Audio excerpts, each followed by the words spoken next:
recently I noticed that a home that we built in Old Town in about 1997 is sold for just over $1 million. And the reason I was struck by this was that the person who sold it had purchased the home in 2004 for just over $1.5 million.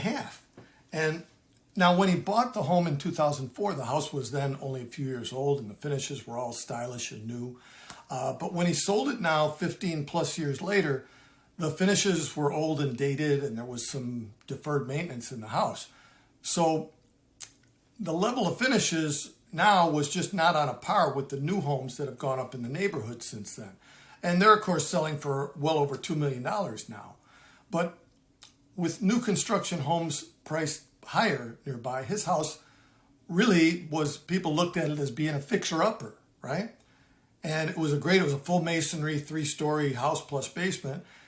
And if he would have put, maybe 150, 200,000 into it, doing some updates and addressing some deferred maintenance, the house would have compared favorably with other new houses in the neighborhood.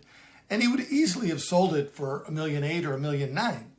Instead of losing money, he would have been able to easily put another $500,000 to $700,000 in his pocket. Now, most homeowners don't spend a lot of time thinking about updating and improving the condition of their home on a year-by-year basis. So it's not unusual for a home 10 or 20 years old to be in need of some updating before hitting the market. And if, like this gentleman, you suddenly find that it's time for you to move, you may not be prepared. Still, even if you wanted to move right away, the house could easily have been updated and put on the market after he left town. But I really felt bad that he didn't get out of his house what he should have. And I wish he had talked to me before he put his house on the market, but he didn't. So unfortunately, that's how it worked out.